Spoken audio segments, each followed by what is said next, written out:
وَلَقَدْ أَنزَلْنَا إِلَيْكَ آيَاتٍ بَيِّنَاتٍ. السلام علیکم ورحمۃ اللہ وبرکاتہ. بسم اللہ والحمد للہ والصلاة والسلام علی رسول اللہ، اما بعد.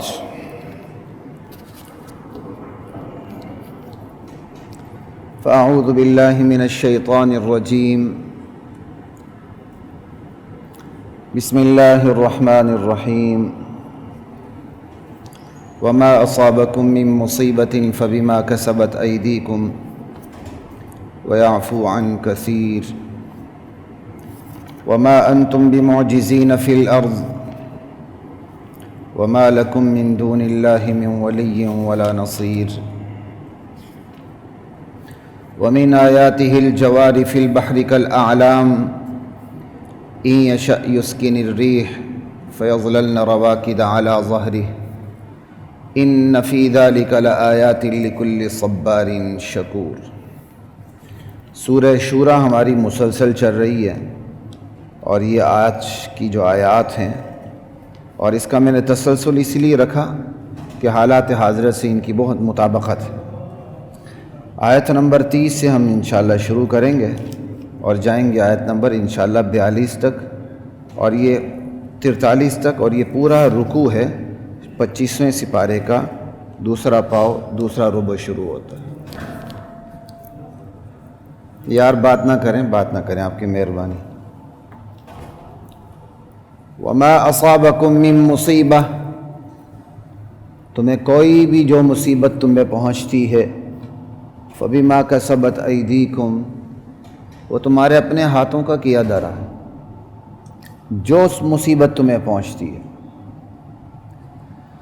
اس کے مخاطبین اہل مکہ تھے جو نبی علیہ السلام کی مخالفت کر رہے تھے. اولین خطاب ان سے ہے، لیکن قاعدہ اور ضابطہ ہمارے لیے بھی نکل آتا ہے کہ جو تمہیں مصیبت پہنچی ہے وہ تمہارے اپنے ہاتھوں کا کیا دھرا ہے، اور ایسا نہیں ہوا کہ تم نے گناہ کیا اللہ نے فوراً پکڑ لیا. نہیں، وَيَعْفُو عَنْ كَثِيرٍ، بہت سے گناہوں سے تو اللہ ویسے ہی درگزر کر لیتا ہے. یہ تو چند ایک گناہوں پہ پکڑ کے تمہیں مصیبت سے دوچار کیا. اولین مخاطبین اس کے قریش مکہ تھے. ضابطہ ہمارے لیے بھی ہے، دونوں ضابطے ہیں. تمہیں جو مصیبت پہنچتی، اس لیے بہت سے اردو ترجموں کے اندر جو ترجمہ کرتے ہوئے انہوں نے حال کا ترجمہ کیا، پریزنٹ کو سامنے رکھا ہے، حالانکہ یہ پاسٹ کا صیغہ ہے، ماضی کا ہے. لیکن چونکہ اس کی امپلیمنٹیشن ہم پر بھی ہوتی ہے، لہٰذا انہوں نے اردو ترجمے میں حال کو سامنے رکھ کے کیا، اور بالکل درست کیا، کوئی غلط بات نہیں ہے. کہ تمہیں جو مصیبت پہنچتی ہے تمہارے اپنے ہاتھوں کا کیا دھرا ہے. ایک تو اس آیت سے یہ بات سمجھ آئی کہ اللہ تعالیٰ گناہوں کی پاداش میں بندے کو مصیبت سے بھی دوچار کر دیتے ہیں. اور دیگر آیات سے بھی بہت کچھ سمجھ میں آتا ہے کہ مصیبتیں، آزمائشیں صرف گناہوں کا نتیجہ نہیں ہوتی، یہ بھی سمجھ میں آتا ہے. اس آیت سے یہ بات سمجھ میں آتی ہے کہ بہت سی مصیبتیں جو تم پر آتی ہیں دراصل وہ اس لیے آتی ہیں کہ تمہاری اپنی کوتاہیاں ہوتی ہیں، تمہاری اپنی خطائیں ہوتی ہیں، تمہارے اپنے گناہ ہوتے ہیں. اللہ اس پاداش میں تمہیں مصیبت سے دوچار کر دیتے ہیں. کیوں کرتے ہیں؟ ایک تو سزا دیتے ہیں، اور پھر اس سزا سے ایک مقصد کیا ہوتا ہے کہ میرے بندے باز آ جائیں، چکنا ہو جائیں، غور کرنا شروع کر دیں کہ رب ناراض کیوں ہوا ہے، بے وقت بارشیں کیوں ہو رہی ہیں، سیلاب کیوں آ رہے ہیں، بند کیوں ٹوٹ رہے ہیں، نہریں کیوں ٹوٹ رہی ہیں. جہاں آج تک سیلاب کا خطرہ نہیں تھا وہاں بھی سیلاب ہی سیلاب، آخر کیوں؟ یہ سب کچھ اس لیے ہے. اللہ کہتے ہیں میں بندے کو دوچار کر کے اسے چکنا کرنا چاہتا ہوں، اسے متنبہ کرنا چاہتا ہوں.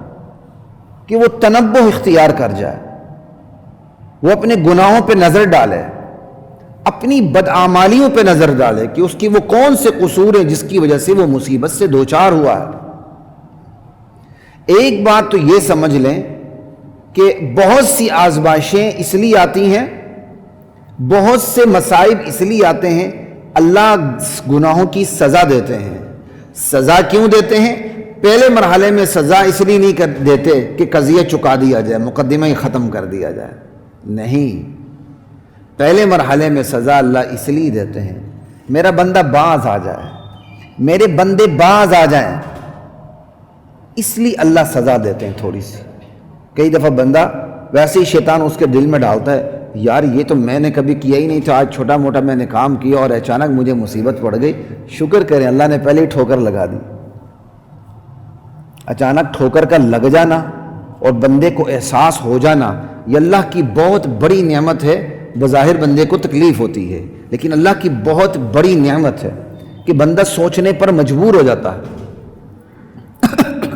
راہ راست پہ آ جاتا ہے، پھر اللہ کے فیصلہ کن عذاب سے بچ جاتا ہے، کیونکہ اللہ کی سنت یہی ہے، اللہ کی عادت کریمہ یہی ہے کہ پہلے اللہ صرف چند مصائب سے دوچار کر کے بندے کو چکنا کرتے رہتے ہیں، متنبہ کرتے رہتے ہیں، ابھی باز آئے، کل، آج، کل نہیں تو کل نہیں تو کل۔ لیکن جب بندہ بار بار توجہ دلانے سے باز نہیں آتا، اللہ اس کی لگامیں ڈھیلی کر دیتے ہیں۔ یہ نہیں کہ فوراً پکڑتے ہیں، اللہ کا اپنا ایک طریقہ کار ہے مجرموں کے ساتھ۔ ہم تو مجرم کو پکڑ نہیں سکتے، پکڑتے ہیں تو سزا نہیں دے سکتے، سزا دے سکتے ہیں تو سزا کی جگہ پروٹوکول دیتے ہیں اس کو۔ ہمارے تو مختلف طریقے ہیں، اللہ کی گرفت سے تو کوئی باہر نکل نہیں سکتا، تو لہٰذا اللہ کا مجرمین کو پکڑنے کا طریقہ مختلف ہے۔ وہاں بھی اللہ کی رحمت کام کر رہی ہوتی ہے، اللہ پہل چکنا کرتے ہیں، بندہ چکنا نہ ہو، بار بار متنبہ کرنے سے متنبہ نہ ہو، پھر اللہ تعالیٰ لگامیں ڈھیلی کر دیتے ہیں۔ فَلَمَّا نَسُوا مَا ذُكِّرُوا بِهِ فَتَحْنَا عَلَيْهِمْ أَبْوَابَ كُلِّ شَيْءٍ، پھر اللہ ہر چیز کے دروازے کھول دیتے ہیں، برکتوں کے نہیں، ہر چیز کے دروازے۔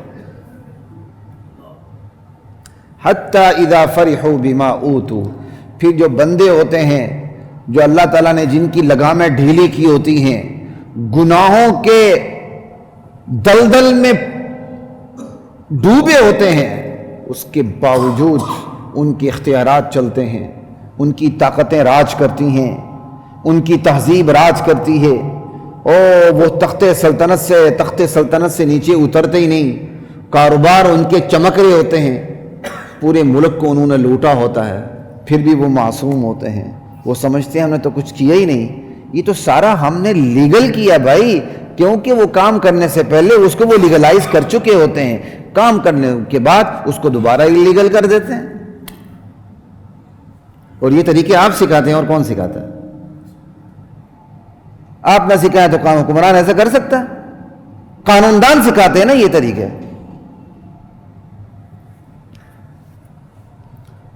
بات چلیں ایک لطیفہ ہی سنا دیتا ہوں، حقیقی لطیفہ۔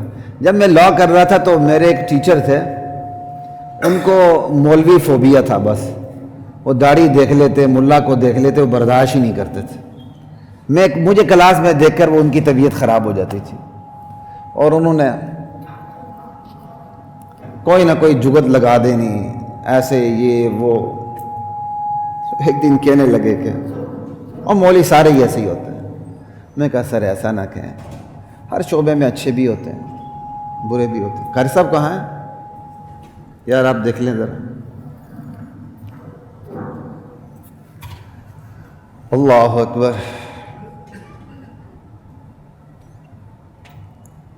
آواز کم کرنا مقصد نہیں، لیکن ٹھیک ہے آپ نے صحیح کیا۔ ہاں، ہر شعبے میں اچھے بھی ہوتے ہیں، برے بھی ہوتے ہیں، لیکن وہ نہیں سارے ہی ایسے ہوتے ہیں۔ تو پھر اب جوابی حملہ کرنا ضروری تھا۔ میں کہا سر اس معاشرے میں جتنے جرائم ہیں سب وکلا کی وجہ سے ہوتے ہیں۔ کہتے ہیں یہ کیسے؟ میں کہا جو جتنا بڑا جرم کرتا ہے وہ اتنا بڑا وکیل ہائر کر لیتا ہے، یہ وکلا باز آ جائیں، کوئی اس ملک میں ڈکیتیاں نہیں ہوں گی، بڑے بڑے جرائم نہیں ہوں گے، یہ راستے لیگل کر کے دکھاتے ہیں۔ یہ میں کہا ایک قاتل کی اگر کوئی پیروی نہ کرے تو قاتل قتل کیسے کرے؟ پھر جو مضمون تھا مجھے یاد نہیں، میں نے اس پہ ساری بات کی۔ تو میں کہا سر پھر وہی بات آ گئی نا، ہر شعبے میں اچھے بھی ہوتے ہیں برے بھی ہوتے ہیں۔ آپ کہتے ہیں سر برے ہیں، تو پھر جوابی حملہ یہی کہ پھر سب برے ہیں، ٹھیک ہے آ جائیں پھر میدان میں، سب برے ہیں، پھر دیکھتے ہیں کہ کون کتنا پانی میں۔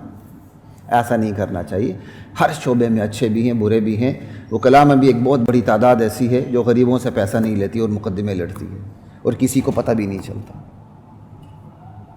وکلاء میں بہت بڑی تعداد ایسے بھی ہے، وہ پہلے اپنے ضمیر کی عدالت میں جاتے ہیں، اس کی فائل کو دیکھتے ہیں، اس کے دستاویز کو دیکھتے ہیں، ضمیر کی عدالت اجازت دے تو اس کے کیس کو لیتے ہیں، ورنہ نہیں لیتے۔ اچھے بھی بہت اچھے ہیں۔ تو خیر بات ہو رہی تھی کہ جب اللہ تعالیٰ ڈیل دے دیتے ہیں، بندہ بدمست ہو جاتا ہے، وہ سمجھتا ہے اوہو یہ تو غلغلے تنتنے دبدبے، یہ تو سدا راج کرتا رہوں گا میں۔ اللہ کہتے ہیں اخذناہم بغتۃ، پھر ہم اسے انہیں اچانک دبوچ لیتے ہیں، فاذا ہم مبلسون، مایوس ہو کے رہ جاتے ہیں۔ یوں ہم ظالم قوم کی جڑ کو کاٹ دیتے ہیں، فقطع دابر القوم الذین ظلموا۔ یہ اللہ کا طریقہ کار، چکنا کرنا نہیں، لگامیں ڈھیلی کر دینا۔ لگامیں ڈھیلی کرنے کے بعد جب قوم بدمست ہو جاتی ہے، سماج بالکل بدمست ہو جاتا ہے، تو پھر اللہ اچانک عذاب سے اڑا کے رکھ دیتے ہیں۔ ایک اللہ کا طریقہ یہ۔ دوسرا جو یہ ہے کہ مصیبت جب آتی ہے اللہ کی طرف سے تو گناہوں کی پاداش میں آتی ہے، اللہ تعالیٰ خطائیں معاف کرتے ہیں، بندے کو چکنا کر دیتے ہیں، جو اس پہ بات ہو گئی۔ اور تیسری بات یہ ہے، تیسری چوتھی بات کہ اللہ تعالیٰ مصائب سے دوچار کرتے ہیں۔ ایک بندہ اعلاء کلمت اللہ کے لیے کام کر رہا ہے، اس بنیاد پہ اگر وہ مصائب سے دوچار ہوتا ہے تو یہ اس کے گناہوں کا کفارہ نہیں ہوتا، یہ اس کی درجات کی بلندی کے لیے ہوتا ہے۔ اور یہ کام سب سے بڑا انبیاء کا تھا۔ انبیاء نے کام کیا، کیا مصائب سے دوچار نہیں ہوئے؟ ہمارے نبی وطن سے بے وطن نہیں ہوئے، لہو لہان نہیں ہوئے۔ کون سی اذیت ہے جو ہمارے نبی نے نہیں اٹھائی؟ اپنی ذات کے بارے میں اٹھائی، خانہ نبوت، اپنے اہل بیت، اپنی بیویوں کے بارے میں اٹھائی، اپنے دامادوں کے بارے میں اٹھائی، اپنے سالوں کے بارے میں اٹھائی۔ کس کے بارے میں اللہ کے نبی نے، وہ کون سا پہلو ہے جس پہلو سے اللہ کے نبی نے تکلیف نہیں اٹھائی؟ لیکن نعوذ باللہ کوئی کوتاہی تو نہیں تھی، یہ درجات کو بلند کرنے کے لیے۔ لیکن اللہ ہماری آزمائشوں سے حفاظت فرمائے، ہم اس قابل نہیں، ہمارا تو ایمان ہی داؤ پہ لگ جاتا ہے۔ یہ تو نبیوں کا ایمان ہوتا ہے، یا نبی کے نقش قدم پہ چل کر جگرہ رکھنے والے اللہ کی توفیق سے وہ ہوتے ہیں، کٹ بھی جائیں کاٹ بھی دیے جائیں تو انہیں کوئی پرواہ نہیں ہوتی، وہ ثابت قدمی رہتی ہے۔ تو آزمائشیں چکنا کرنے کے لیے بھی ہوتی ہیں، سزا دینے کے لیے بھی ہوتی ہیں، درجات کو بلند کرنے کے لیے بھی ہوتی ہیں، اور مصیبت بطور اس طریقے سے آزمائش بھی ہوتی ہے۔ اللہ دیکھنا چاہتے ہیں یہ میرا بندہ، اب میں اس پر مصیبت اس پر کیا کہتے ہیں مصیبت سے دوچار کر رہا ہوں، یہ کرتا کیا ہے؟ صبر کرتا ہے یا بے صبرہ ہوتا ہے؟ صرف اسی مصیبت کو دیکھ کے ناشکرہ ہوتا ہے، یا اس مصیبت میں بھی میری دیگر نعمتوں کو دیکھ کے شکر گزار ہوتا ہے؟ یہ اللہ کے مختلف حکمتیں ہیں مصیبتوں سے دوچار کرنے کے۔ ہاں البتہ اتنی بات ضرور ہے، آپ کسی کو مصیبت سے دوچار دیکھیں، اس کے بارے میں اچھا گمان رکھیں، یہ اس کی درجات کی بلندی کے لیے ہوگا۔ یہ نہیں دیکھو یار فلاں بندہ اتنا برا تھا اس لیے مصیبت آئی۔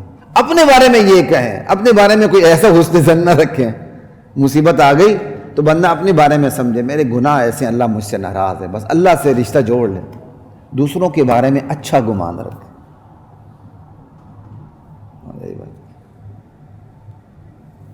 وَمَا أَصَابَكُم مِّن مُّصِيبَةٍ فَبِمَا كَسَبَتْ أَيْدِيكُمْ، جو مصیبت تمہیں پہنچی ہے یا پہنچتی ہے یہ تمہارے اپنے ہاتھوں کا کیا دھرا ہے۔ وَيَعْفُو عَن كَثِيرٍ، یہ نہیں کہ تم نے گناہ کیا اللہ نے فوراً پکڑ لیا، نہیں، اللہ تو بہت سے گناہوں سے ویسے ہی درگزر کر لیتا ہے، سزا دیتا ہی نہیں ہے۔ وَمَا أَنتُم بِمُعْجِزِينَ فِي الْأَرْضِ، اللہ کی زمین پہ تم اللہ کو عاجز نہیں کر سکتے۔ اللہ سزا دینے پہ آئے، تم اپنے آپ کو بچا نہیں سکتے، تمہاری ٹیکنالوجی بچا نہیں سکتی۔ انہی سردیوں میں دیکھ لیں دھند آ کے موٹر وے کو بند کر دے گی. کوئی ٹیکنالوجی کھولے ذرا اس کو. اللہ کہتے ہیں تم زمین میں مجھے عاجز نہیں کر سکتے. اللہ سزا دینے پہ آ جائے دنیا کی تمام ٹیکنالوجیز، ہتھیار، اسباب، وسائل فیل ہو جاتے ہیں. اللہ بچانے پہ آ جائے دنیا ساری مل کے سمندر میں پھینک دے، اللہ پھر بھی وہاں اس کو بچا لیتے ہیں. ابراہیم علیہ السلام کو آگ میں اللہ نے کیسے بچایا؟ وما انتم بمعجزین فی الارض، اللہ کی زمین پہ تم اللہ کو عاجز کر دو، ایسا نہیں ہو سکتا. وما لکم من دون اللہ من ولی، اللہ کے مقابلے میں تمہیں کوئی ولایت حاصل نہیں ہو سکتی کہ تمہارا کوئی کارساز بن جائے، ولا نصیر، تمہارا کوئی مددگار بن جائے. تم ولی اس کو کہو جو تمہیں ہر مصیبت سے بچا لے. تم نے ولی اس کا نام رکھ دیا جس کو تم نے خدائی طاقتیں دے دی. پوری کائنات اللہ کے قبضے قدرت میں ہے. تم نے کہا ہمارے اماموں کے ہاتھ میں کے پنجے قدرت میں پوری دنیا ہے. ما کان ما یکون کا انہیں علم ہے، وہ جس کو چاہیں آباد کر دیں، جس کو چاہیں برباد کر دیں. ہمیں اب اسی امام کا انتظار ہے. قرآن و حدیث سے متصادم نظریات اور عقائد ہیں، اور ایسا عقیدہ رکھنے سے بندہ مومن ہی نہیں رہتا، دائرہ ایمان سے باہر نکل جاتا ہے. ولی صرف ایک اللہ ہے اس معنوں میں جس معنوں میں کارساز، حامی، مددگار، بغیر اسباب کے مدد دینے والا، مدد کو کھینچنے والا. یہ صرف ایک اللہ کا کام ہے. اسباب کی دنیا میں آپ میری مدد کرتے ہیں، میں آپ کی مدد کرتا ہوں، آپ میرے ساتھ تعاون کرتے ہیں، میں آپ کے ساتھ تعاون کرتا ہوں. یہ نہ صرف جائز ہے بلکہ اچھی بات ہے، بلکہ قرآن کا حکم ہے وَتَعَاوَنُوا عَلَى الْبِرِّ وَالتَّقْوَى وَلَا تَعَاوَنُوا عَلَى الْإِثْمِ وَالْعُدْوَانِ. تقویٰ کے کاموں میں ایک دوسرے کی مدد کیا کرو، ایک دوسرے سے تعاون کیا کرو، لیکن کیا کہتے ہیں ظلم و زیادتی کے کاموں میں، گناہوں کے کاموں میں ایک دوسرے کی مدد نہیں کرنی، تعاون نہیں کرنا. قرآن پڑھے، شرک، زندیقیت، ارتداد دور بھاگے گا. اس قرآن کے قریب نہ آنے کا نتیجہ ہے. قرآن چھوڑ کے پھر بندہ جاتا کہاں ہے؟ تاریخ کے گٹر میں گرتا ہے جا کے، اور کہاں جائے گا؟ بڑی بڑی شخصیات تاریخ سے آلودہ ہو گئیں. قرآن چھوڑیں گے کہاں جائیں گے؟ قوالیوں میں، گانوں میں. اگر آپ کا دل قرآن کی تلاوت میں نہیں لگتا پھر گانوں میں لگے گا، کیونکہ اللہ نے بندے کے اندر جمالیاتی ذوق رکھا ہوتا ہے. یہ جمالیاتی ذوق ہوتا ہے جس کی بنیاد پہ بندہ گانے سنتا ہے. اب آپ یہ نہ کہ اللہ نے جمالیاتی ذوق رکھا ہے لہذا میرے لیے جائز ہوگا. وہ جمالیاتی ذوق آپ کو صحیح چیز سننے پر مجبور کر دے. سمجھ آئی؟ وہ آپ کو گانوں پہ مجبور نہ کرے.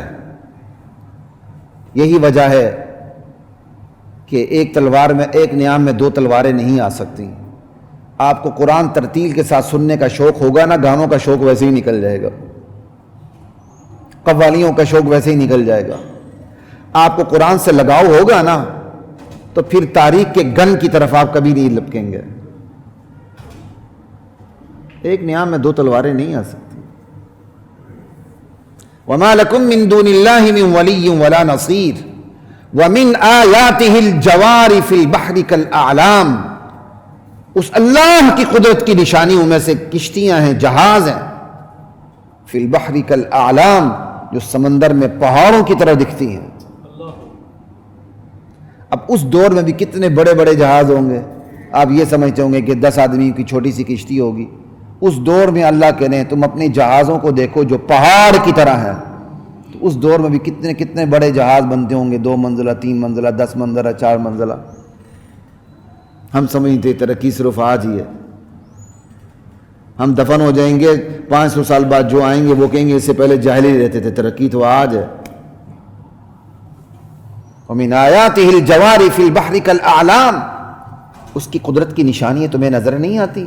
ان جہازوں کو دیکھ لو، پہاڑ کی طرح جہاز ہیں، مجال ادھر ادھر ہوں، سطح سمندر پہ کس طرح تیرتے ہیں. اللہ کا حکم ہو کہ بڑے دعویٰ کرنے والے تو پہلے ہی پرواز بھی ختم ہو جاتے ہیں. ٹائٹینک کو نہیں دیکھ لیا، پہلے ہی قدم پہ ڈوب گیا، کیونکہ اس کو بنانے والے نے غالباً بہت بڑا دعویٰ کیا تھا. اللہ کہتے ہیں اِن یشأ یسکن الرِّیح. یہ نہیں سمجھو تم نے جہاز بنا لیا اب تم مجھ سے بے قابو ہو گئے ہو. نہیں، وہ اللہ چاہے ہوا کو ہی روک دے، ساکن کر دے۔ فَيَظْلَلْنَ رَوَاكِدَ عَلَى ظَهْرِ، تمہارے جہاز سطح سمندر پہ رک کے کھڑے ہو جائیں، چلیں ہی نہ۔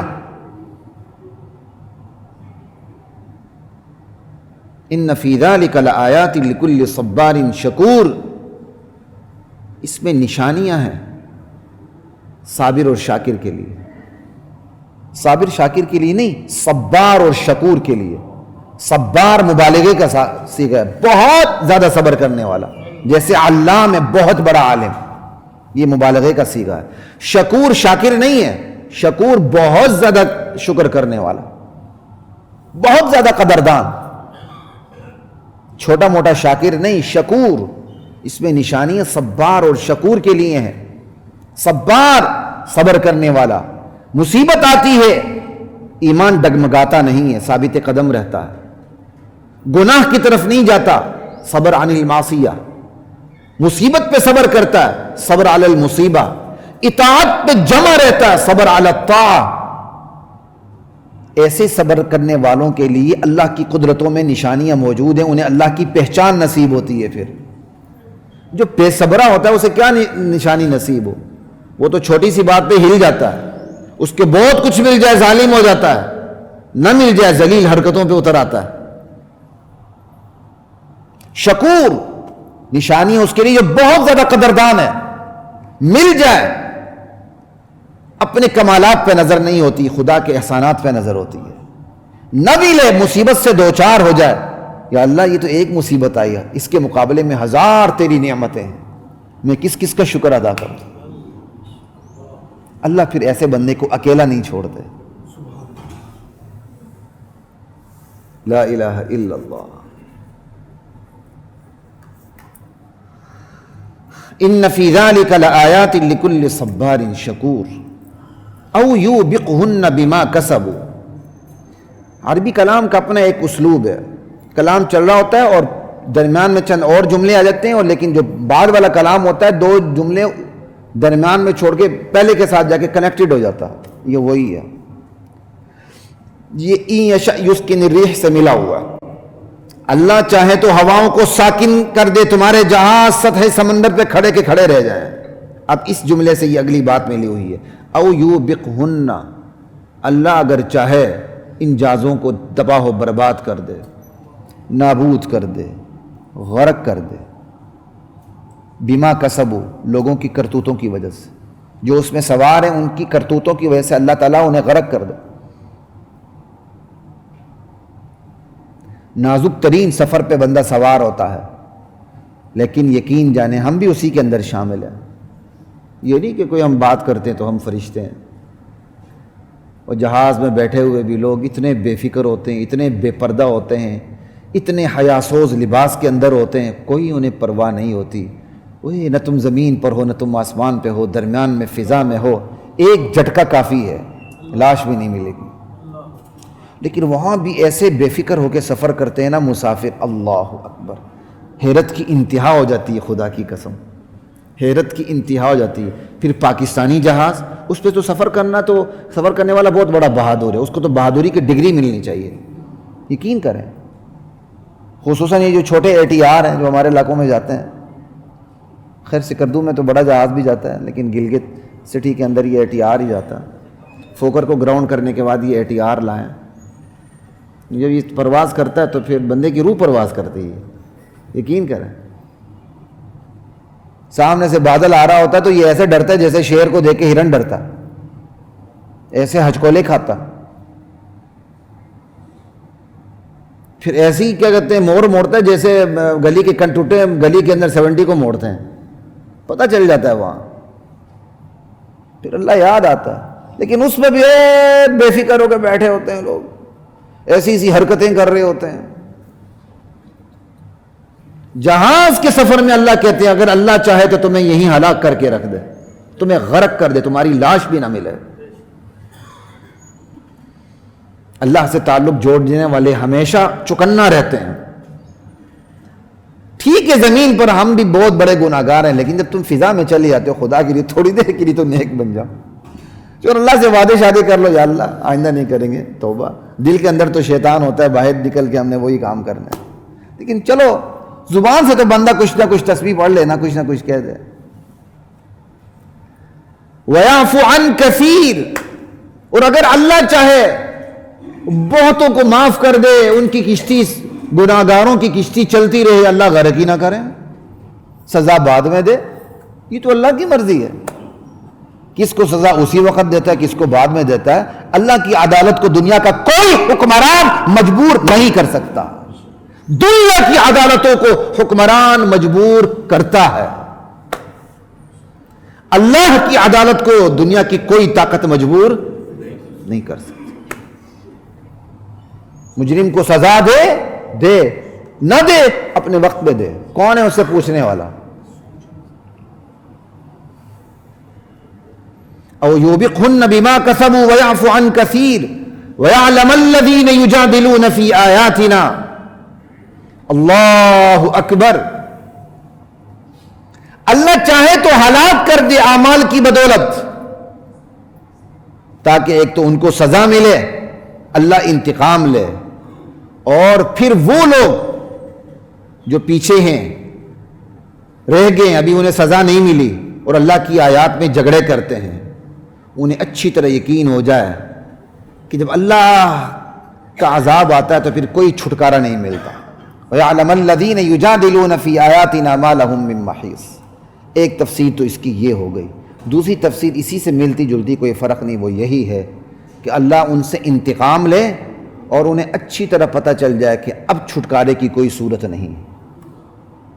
انہی کو پتہ چل جائے جن سے اللہ انتقام لے رہا ہے. لیکن زیادہ بہتر تفسیر یہی ہے کہ اس کو بعد والوں کے لیے رکھ دیا جائے.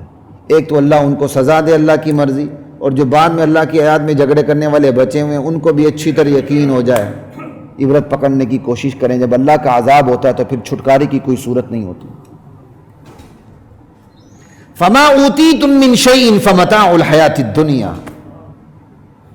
یہ بندہ اللہ سے اپنا رشتہ کمزور کیوں کرتا ہے، اللہ سے اپنا ناطہ کیوں توڑتا ہے؟ صرف دنیا کی وجہ سے، صرف دنیا کی وجہ سے. آپ دیکھیں بہت سے امیر غریب ہو جاتے ہیں تو بے دین ہو جاتے ہیں، بہت سے غریب امیر ہوتے ہیں تو بے دین ہو جاتے ہیں. یہ غربت و عمارت اللہ کا امتحان ہے. یہ نہیں کہ غریب امیر ہو جائے تو بڑا شکر گزار ہوگا، ضروری نہیں، ہوتے ہیں. یہ نہیں کہ امیر غریب ہو جائے تو چکندہ ہو جائے، بس جنید بغدادی بن جائے، نہیں، ہوتے ہیں. لیکن ایسا بھی ہوتا ہے بہت سے امیر غریب بن کے بے دین ہو جاتے ہیں، بہت سے غریب امیر بن کے بے دین ہو جاتے ہیں. یہ دنیا اللہ کا امتحان ہے، دینا بھی امتحان، لینا بھی امتحان، دے کے چھیننا بھی امتحان. فما اوتیتم من شیء، یہی دنیا ہے جس کی وجہ سے بندہ اللہ سے اپنے رشتے کو کمزور کرتا. جن کو دوست بدلنے کی عادت ہوتی ہے نا، وہ ایک اچھا دوست بنا لیتے ہیں، بنانے کے بعد اس کو سیڑھی بنا لیتے ہیں، سیڑھی بنانے کے بعد اس سے اگلے دوست پہ قدم رکھتے ہیں جہاں اس کے مفادات وابستہ ہوتا ہے. یہ تو ہم مشاہدہ کرتے رہتے ہیں دنیا میں، زبان نہ کھلے تو ایک الگ بات ہے. اس سے اگلے پہ قدم رکھتے ہیں، اس کے شانے پر، ٹھیک. پھر ایسے دو نہیں، ان کے پیچھے بھی آنکھیں ہوتی ہیں، دیکھتے رہتے ہیں اس سے آگے انہوں نے اب کہاں چھلانگ لگانی. یہی ان کی تجارت ہوتی، یہی ان کا کاروبار ہوتا ہے، یہی ان کی زندگی کا وتیرہ ہوتا، صرف دنیا. بہت سے لوگوں کو دوست رکھنے کی بھی عادت ہوتی ہے، دوست بدلنے کی بھی عادت ہوتی ہے. یہ مل گیا، اچھا یار اس سے زیادہ مفادات اس سے وابستہ ہیں، چلو اب اس سے تعلق بنا لیتے ہیں. تو درمیان میں دنیا ہی ہے نا. اب اللہ اسی کو نشانہ بنا رہے ہیں. جو کچھ تمہیں دیا گیا ہے یہ صرف متاع دنیا ہے، یہ اس زندگی کا چند روزہ سامان ہے بس. فمتاع الحیات الدنیا، جس کو کوئی بقا نہیں ہے، آئی گئی. وما عند اللہ خیر وابقا، جو نعمتیں، جو اجر اللہ کے ہاں ہے وہ باقی تر بھی ہے، بہتر بھی ہے. سمجھائی؟ پائندہ تر بھی ہے، باقی تر بھی ہے، بہتر بھی ہے. خیر وابقا، اسے تو زوال ہی نہیں ہے. تو لالچ تو ان نعمتوں کی ہونی چاہیے، نہ کہ وہ نعمتیں جو فانی ہیں. ہاں دنیا کی جائز محبت یہ فطرت ہے، اور اس فطرت پہ اللہ تعالیٰ نے لکیر نہیں کھینچی بلکہ اچھا قرار دیا. یہ ہے متاعن حسنا. بہت سے لوگ قرآن کی دیگر آیات کو نظر انداز کر کے دنیا کو گالی سمجھتے ہیں. تو پھر یہ ٹر جاؤ دنیا سے، آپ کی مہربانی. دنیا کو غلط استعمال کرنا غلط ہے. دنیا کو صحیح طور پہ استعمال کرنا یہ تو آخرت بناتی ہے. اس کو متاعن حسنا کا ہے، اچھی متاع ہے.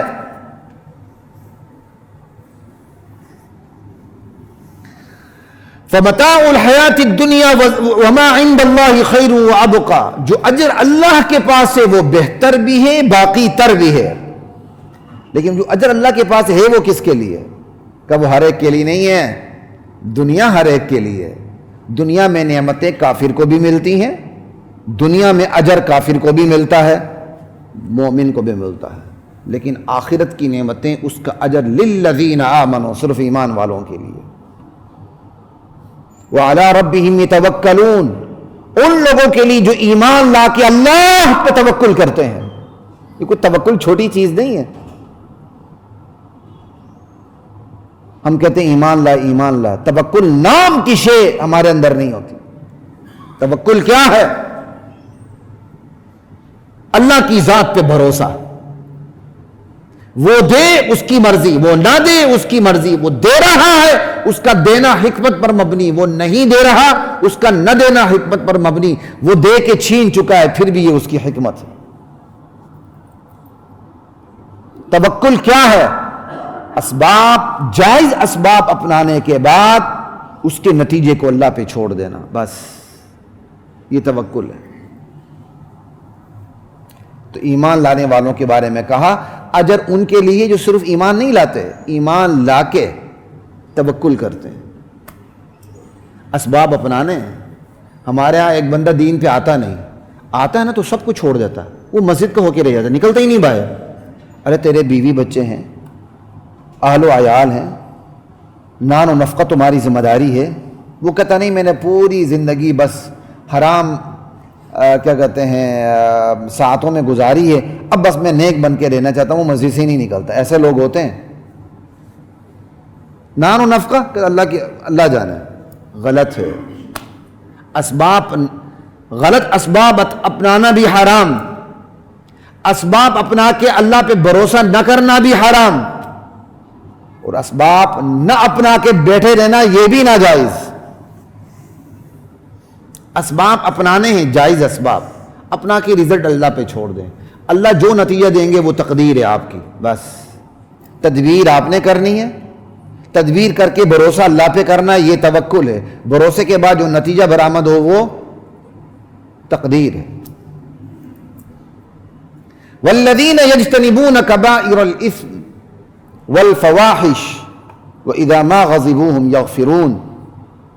یہ اجر ان لوگوں کے لیے ہے جو کبیرہ گناہوں سے اپنے آپ کو بچا کے رکھتے ہیں. یہ پہلے میں آپ کو بتا چکا ہوں.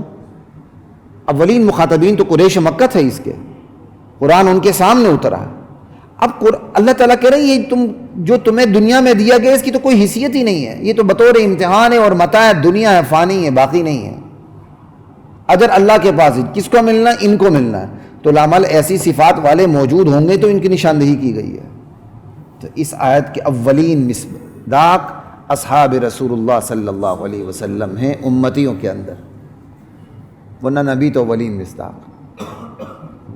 قرآن بڑا پڑا ہے اصحاب رسول کی تعریف سے. اور آج اس سوشل میڈیا کی نحوست ہے. کوئی بات نہیں، کفر کب تک خیر منائے گا؟ پہلے کفر کتابوں میں تھا تو اب سوشل میڈیا پہ آ چکا. کوئی بات نہیں، تکلیف تو ہمیں ہوتی ہے لیکن اس میں بھی اللہ کی حکمت پوشیدہ ہے. کیونکہ کل تک کفر بک کے بھی وہ اپنے آپ کو چھپاتے تھے. ہمارے پڑھے لکھے بھی کہتے تھے نہیں نہیں نہیں یہ مولوی ویسے ہی کفر کے فتوے لگاتے ہیں. اب ہمیں کہنے کی ضرورت ہی نہیں، سوشل میڈیا بھرا پڑا. کس طرح ابو بکر پہ فتوے لگ رہے ہیں، کس طرح عمر فاروق پہ فتوے لگ رہے ہیں، کس طرح اصحاب رسول پہ فتوے لگ رہے ہیں، پھر بھی ماشاءاللہ مسلمان ہیں. اور برملا کہہ رہے ہیں کہ جی کون سے اصحاب؟ صحابہ تو منافق بھی تھے، کون سے اصحاب بتائیں تو صحیح. انا للہ و انا الیہ راجعون باقاعدہ یہ کہتے ہیں، چکمہ ڈالتے ہیں. لا الہ الا اللہ واللہ اکبر. کون سے اصحاب؟ یہ اصحاب. یہ سنیں جو اللہ دے کہہ رہا ہے. بھرا پڑا قرآن. اگر نبی اپنے صحابہ کو تیار نہیں کر سکا اور نبی کی وفات کے بعد صحابہ ایمان سے پھر گئے تو پھر کسی اور کے ساتھیوں پہ کیا بھروسہ؟ پھر تو قرآن گیا، حدیث گئی، ایمان گیا، سب کی چھٹی ہو گئی. یہ قرآن تو انہی صحابہ سے پہنچا ہے میرے اور آپ کے پاس.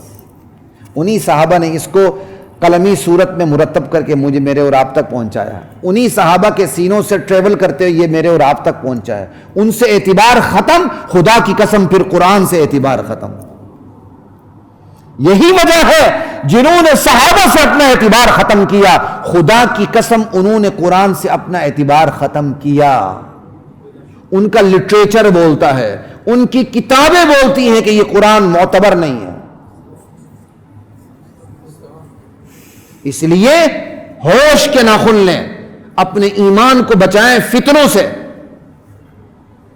فتنوں سے بچنے کے لیے فتنوں سے آگہی ضروری ہے. فتنوں سے آگہی قرآن سے ہوگی. قرآن پڑھیں، ایمان کا پتہ چلے گا. جب ایمان کا پتہ چلے گا، ایمان سے متصادم فتنوں کا بھی پتہ چلے گا انشاءاللہ.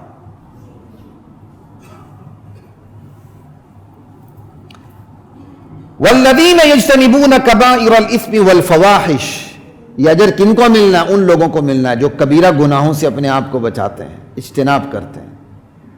چوری، قتل، ڈکیتی، فساد فی الارض، بے امنی، والفواحش، اور فحش کاموں سے اپنے آپ کو بچاتے ہیں. زنا، بدکاری، لواطت، بے حیائی، ننگا پن، لباس میں بھی، طور طریقوں میں بھی، چال ڈال میں بھی،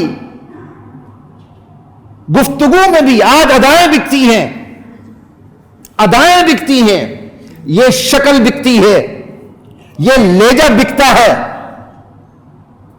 شاید آپ کو مجھ سے زیادہ پتا ہوگا جو یہ مشہوریاں آپ ٹی وی میں دیکھتے ہیں، اس میں چہرہ اور ہوتا ہے، آواز اور ہوتی ہے. بہت سے ساتھیوں کو یہاں پتہ نہیں ہوگا. یہ نہ سمجھیں کہ کوئی مشہوری لے کر آتی ہے یا آتا ہے تو آواز بھی اس کی ہوگی. یہ دنیا اتنی ترقی کر چکی ہے، ہر چیز کو وہ الگ الگ لے رہی ہے. کسی کا چہرہ اچھا ہے، چاہے وہ جتنا ہی بدنما کیوں نہ ہو، فوٹوجینک ہے، میڈیا پہ کیمرہ اس کو اچھا دکھاتا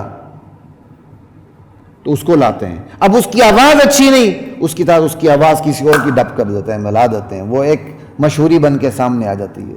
پھر ہمارے لوگ اسے حورعین سمجھ کے اس کے پیچھے پڑ جاتے ہیں.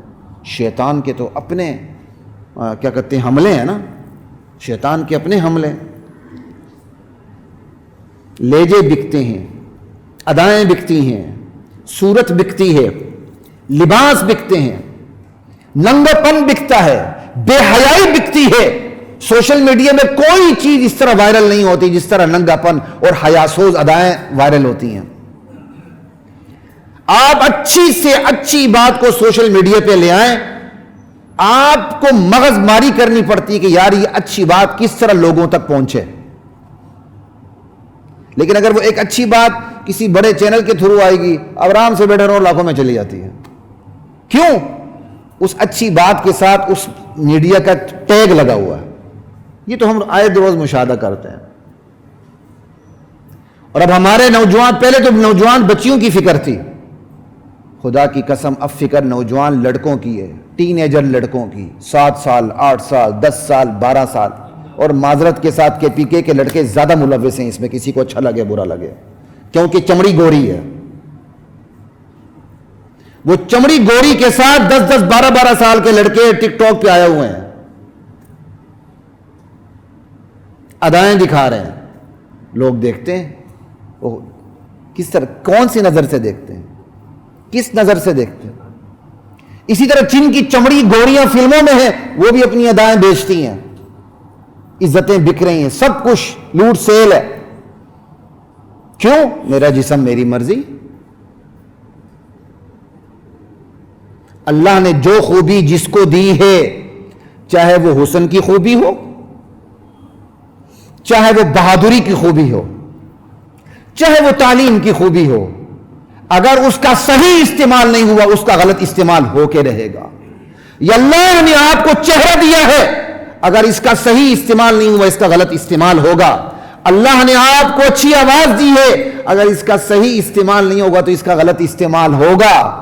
اللہ نے آپ کو ایک اچھی باڈی لینگویج دی ہے، اگر اس کا صحیح استعمال نہیں ہوا تو آپ اداکار، فنکار، پتہ نہیں کیا کیا کار بن کے بیڑا غرق کریں گے، اس کا غلط استعمال ہوگا۔ اللہ نے آپ کو بہادری سے نوازا ہے، آپ شجاع ہیں، شجاعت بھری پڑی ہے، اس کا صحیح استعمال نہیں ہوگا تو اس کا غلط استعمال ہوگا۔ اس لیے جن قوموں کے پاس جو خوبیاں ہیں وہ اپنی خوبیوں کے بارے میں زیادہ چکنا ہو جائے۔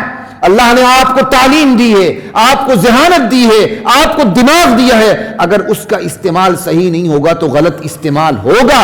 اللہ نے آپ کو طاقت دی ہے، اگر آپ اپنی طاقت کا صحیح استعمال نہیں کریں گے اس کا غلط استعمال ہوگا، آپ گلی کے کنٹوٹے بنیں گے، محلے کے بدماش بنیں گے۔ اللہ نے آپ کو اختیارات سے نوازا ہے، آپ نے اپنے اختیار سے درست کام نہیں کیے تو آپ اپنے اختیارات کا غلط استعمال کر کے رہیں گے، کیونکہ اپنے اختیارات کو استعمال کرنا بندے کی فطرت ہے۔ اگر یہ فطرت صحیح طریقے سے چلے تو چلتی ہے، اور اگر صحیح طریقے سے نہ چلے، فل سٹاپ آ جائے، پھر یہ غلط طریقے کی طرف نکل جاتی ہے۔ جو خوبیاں جس معاشرے کو، جس گھرانے کو، جس فرد کو اللہ نے دی ہیں، ان خوبیوں کے بارے میں اس کو زیادہ چکنا ہونے کی ضرورت ہے۔ مجھ میں سے، آپ میں سے کوئی ذہین ہے، کوئی خوبصورت ہے، کوئی بہادر ہے، کوئی سخی ہے، اس کی تمام خوبیاں اللہ کی امانت ہیں، وہ ان امانتوں کے بارے میں اس کو چکنا ہونے کی ضرورت ہے۔ وہ چکنا نہیں ہوگا، اس کی سخاوت بھی غلط خرچ ہوگی۔ وہ پیسہ خرچ کرنے کا عادی ہے، اگر اس نے صحیح جگہ پیسہ خرچ نہیں کیا پھر غلط جگہ پیسہ خرچ ہوگا، خسروں کی ویل پہ، شادی کی رسومات پہ، پتہ نہیں کہاں کہاں اس کا پیسہ برباد ہوگا، اور اس کے لیے جہنم کا الاؤ بنتا جائے گا، جہنم کا ایندھن اس کے لیے تیار ہوگا۔ لا الہ الا اللہ۔ اس لیے خدا کے لیے اپنے بچوں کو روکیں، وہ آ کے میڈیا کے اوپر آ کے قہر نہ ڈائیں، کہتے ہیں یہ آپ کو کیا، میری مرضی، تمہاری مرضی تمہاری حدود تک ہے، جہاں میرے ایمان کا مسئلہ بنتا ہے وہاں تمہاری مرضی ختم ہو جاتی ہے۔ تمہیں کس نے کہا تم مجھے اپنی ادائیں دکھاؤ، ننگا لباس پہنو، مختصر لباس پہنو، اور میرے ایمان کو تم امتحان میں ڈالو؟ لا الہ الا اللہ۔ یہ اجر ان کو ملے گا جو فحاشی سے بچتے ہیں۔ فحاشی صرف زنا نہیں ہے، تمام زنا کے اسباب فحاشی ہیں۔ اگر ایک مرد ہے اس کی اداؤں میں خسرا پن ہے یا اس کی اداؤں میں زنانہ پن ہے، اگر آپ ماں باپ ہیں تو اس کو روکیں، اس کو ٹھیک کریں۔ ایک لڑکا ہے اور اس کے لباس کے اندر زنانہ پن ہے، مردانہ پن نہیں ہے، ماں باپ کی ذمہ داری ہے اس کو سیدھا کریں اپنی اولاد کو۔ اور آج ماں باپ اس سلسلے میں سب سے زیادہ غافل ہیں، بلکہ کئی ماں باپ تو اپنے خوبصورت بچوں کو لے کر ٹک ٹاک پہ ہیں ماشاءاللہ۔ شرم آنی چاہیے۔ اس میڈیا نے جنازہ نکال دیا ہماری غیرت کا، جو اندر تھوڑی بہت چھپی ہوئی تھی نا چیز، یار بندہ بڑا غیرت مند ہے، وہ ساری دیوسی نکل کے باہر آ گئی ہے۔ پتہ چل جاتا ہے کتنا بندہ دیوس ہے، جو اپنی بیٹیوں کو بیچ رہا ہے اور بیٹوں کو بیچ رہا ہے۔ پہلے فکر کرتے تھے بیٹوں کی، بیٹیوں کی فکر پڑ گئی اب بیٹوں کی۔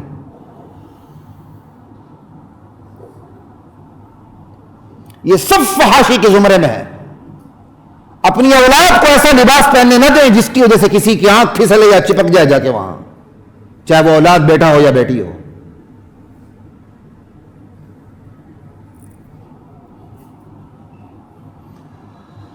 وَإِذَا مَا غَضِبُوا هُمْ يَغْفِرُونَ، اور یہ اجر انہیں ملے گا جب وہ غضبناک ہوتے ہیں، کوئی انہیں ناراض کرتا ہے وہ غضبناک ہوتے ہیں، جٹ سے معاف بھی کر دیتے ہیں۔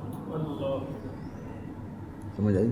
قدرت ہے بدلہ لینے کی، نہیں لیتے، مناسب سمجھتے ہیں معاف کرنا، معاف کر دیتے ہیں۔ یہ حالات پر منحصر ہے، آگے بات آئے گی انشاءاللہ۔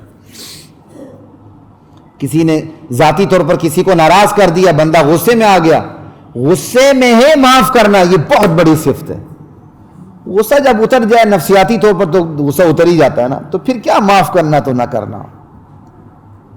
بندہ غضبناک ہو، غضبناکی کی حالت میں ہو پھر معاف کرے، یہ کمال کا درجہ اللہ مجھے اور آپ کو نصیب کرے. اول تو غضبناکی آئے ہی نہ کسی کی وجہ سے، اللہ امتحان میں نہ ڈالے، لیکن کسی نے ناراض کر دیا، آپ غضبناک ہو گئے، اس غضبناکی میں معاف کرنا اپنا اجر رکھتا. وَإِذَا مَا غَضِبُوا هُمْ يَغْفِرُونَ وَالَّذِينَ اسْتَجَابُوا لِرَبِّهِمْ. یہ اجر ان لوگوں کے لیے جو اپنے پروردگار کی پکار پہ لبیک کہتے ہیں، مولا میں حاضر ہوں، اس کی پکار کو قبول کرتے ہیں، لبیک کہتے ہیں. والذین استجابوا لربهم واقاموا الصلاۃ، یہ اجر ان کے لیے جو نماز قائم کرتے ہیں. اپنے گھر پہ نظر ڈورائیں، آپ کی بیوی نماز پڑھتی ہے، آپ کے بچے نماز پڑھتے ہیں، آپ کا بیوی آپ کے ذریعے کھا رہی ہے اللہ سے، آپ کے بچے آپ کے ذریعے کھا رہے ہیں اللہ سے، تو ان پر آپ کا حکم چلنا چاہیے، آپ کی تربیت چلنی چاہیے. نہیں چلتی، یہ آپ کی کمزوری ہے.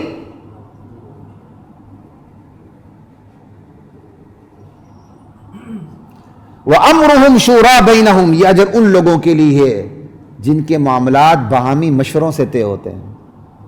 وہ ضروری معاملات جن میں مشورہ ضروری ہوتا ہے مشورے کرتے ہیں. گھر کے معاملات گھر کے مشورے، انتظامیہ کے معاملات انتظامیہ کے مشورے، محلے کے معاملات محلے کے مشورے سے. وَأَمْرُهُمْ شُورَىٰ بَيْنَهُمْ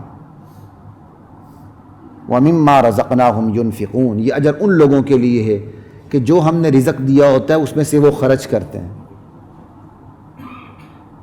اس میں سے وہ خرچ کرتے ہیں. اللہ کا دین ہے، کوئی کام کرے گا اور کوئی کام کرنے والوں کے لیے پشتیبان ہوگا، خرچ کرے گا، نہیں پکڑا جائے گا. اللہ کے دین پہ خرچ کر کے اللہ پہ احسان مت ڈالیں. وَمِمَّا رَزَقْنَاهُمْ يُنْفِقُونَ، اور ایک جگہ اللہ کہتے ہیں وَأَنفِقُوا فِي سَبِيلِ اللَّهِ وَلَا تُلْقُوا بِأَيْدِيكُمْ إِلَى التَّهْلُكَةِ، اللہ کے راستے میں خرچ کرو، اپنے ہاتھوں ہلاکت میں نہ پڑو. کیا مطلب؟ خرچ نہ کرنا اللہ کے راستے میں، یہ کیا ہے؟ ہلاکت میں ڈالنا اپنے آپ کو. آسان ہے؟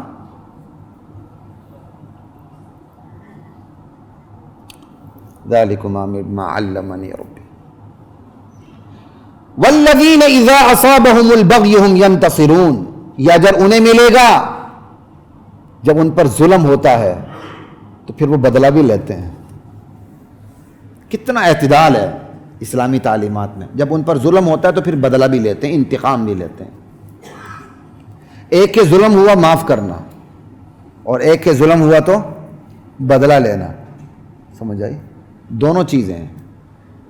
اب یہاں موقع نہیں، صرف اختصار کے ساتھ بتاتا ہوں. حالات کو دیکھنا پڑتا ہے کہ جس نے مجھ پر ظلم کیا ہے وہ شرمندہ ہے، معاف کر دیں.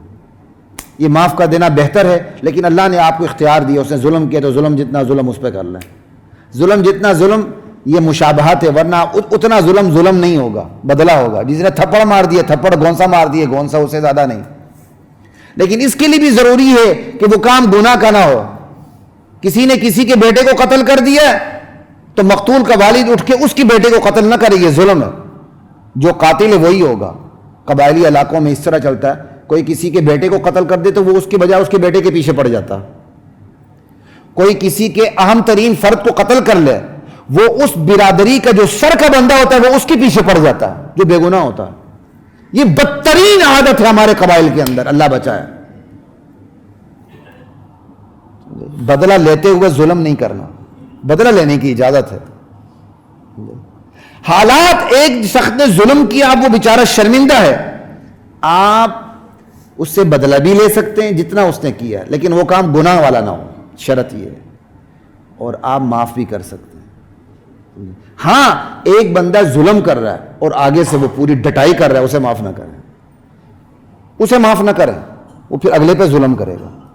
یہ ہے اسلام کے اندر اعتدال کہ اہل ایمان، ان کے اندر بے ضرورت خاکساری بھی نہیں ہوتی اور تکبر بھی نہیں ہوتا. جہاں تکبر نہیں ہوتا وہاں بے ضرورت خاکساری بھی نہیں ہوتی ہے. سر اتنا نیچے کر لینا چاہیے، بندہ مومن ہے، اس کو جتنے مرضی تھپڑ مارو یہ آگے سے بولے گا ہی نہیں. غلط بات ہے. اہل ایمان ظالموں اور جابروں کے لیے کوئی نرم چارہ نہیں ہوتے. اس کو پتہ چلنا چاہیے کہ میں اس کے سامنے آؤں گا پھر 2 مجھے بھی لگیں گے. دونوں چیزیں حالات کو دیکھتے ہوئے معاف کرنا بہتر ہے، معاف کر دیں ورنہ بدلہ لے سکتے ہیں. اور اگر معاف نہ کرنا بہتر ہے، بالکل معاف نہ کریں. ایک بندہ ظلم بھی کر رہا ہے اور ڈٹائی سے سینہ تان کے سامنے آ رہا ہے تو اس کا پورا علاج ہونا چاہیے، تیری ایسی کی تیسی. یہ ہے اسلام. وَجَزَاءُ سَيِّئَةٍ سَيِّئَةٌ مِثْلُهَا، برائی کا بدلہ اتنا ہی ہے جتنا اس نے زیادتی کی ہے، بس اس سے زیادہ نہیں ہے. آنکھ کے بدلے میں آنکھ پھوڑی جائے گی، دونوں آنکھیں نہیں پھوڑی جائیں گی. فمن عفا واصلح فاجرؤ علی اللہ، جو معاف کرے اور صلح کر لے تو یہ کوئی چھوٹی بات نہیں ہے، اس کا اجر پھر اللہ دے گا. انہ لا یحب الظالمین، لیکن یاد رکھنا اللہ ظالموں کو پسند نہیں کرتا. بدلہ لیتے ہوئے حد سے بڑھنا نہیں ہے. ایک نے ایک کو قتل کر دیا تو آپ نے بدلے میں قتل کرتے ہوئے اس کے ناک کان ہاتھ پاؤں کاٹ کے رکھ دیے، یہ ظلم ہے، اللہ برداشت نہیں کرتا. وَلَمَنِ انتَصَرَ بَعْدَ ظُلْمِهِ، جو ظلم کے بعد اپنا بدلہ لیتا ہے، فَأُولَٰئِكَ مَا عَلَيْهِم مِّن سَبِيلٍ، ایسے لوگوں پر کوئی الزام نہیں جو ظلم کے بعد اپنا بدلہ لیتے ہیں. إِنَّمَا السَّبِيلُ عَلَى الَّذِينَ يَظْلِمُونَ النَّاسَ، الزام تو ان لوگوں پر ہے جو ظلم کی ابتدا کرتے ہیں لوگوں پر. وَيَبْغُونَ فِي الْأَرْضِ بِغَيْرِ الْحَقِّ، اور زمین میں ناحق سرکشی کرتے ہیں. أُولَٰئِكَ لَهُمْ عَذَابٌ أَلِيمٌ، ایسے ہی لوگوں کے لیے دردناک عذاب ہے اللہ کے. وَلَمَنْ صَبَرَ وَغَفَرَ، البتہ وہ لوگ جو صبر کرتے ہیں، وَغَفَرَ معاف کر دیتے ہیں. إِنَّ ذَلِكَ لَمِنْ عَزْمِ الْأُمُورِ، ان کا اجر اللہ کے پاس ہے، کیونکہ یہ بہت ہمت کے کاموں میں سے. دیکھیں اللہ نے پھر 2 دفعہ اس کا ذکر کر دیا. اوپر کہا بدلہ لے سکتے ہو، کو جو معاف کر دے اس کا اجر اللہ پر ہے. آخر میں پھر کہہ دیا جو صبر کرے معاف کرے تو یہ ہمت کے کاموں میں سے ہے. تو یہاں سے یہ بات ثابت ہو گئی، بدلہ لینا جائز، معاف کرنا بہتر، لیکن اس شخص کے حق میں معاف کرنا بہتر جو شرمندہ ہو جائے اور جس کا ظلم بڑھتا چلا جائے اور آپ کے معاف کرنے سے وہ گلی کا کنٹوٹا بن جائے تو اس کو معاف نہیں کرنا. سمجھ آئی بات کی؟ یہ سورۃ الشورى کی آیات تھی. اللہ کی ذات مجھے اور آپ کو، ہم سب کو عمل کی توفیق عطا فرمائے. وَلَقَدْ أَنزَلْنَا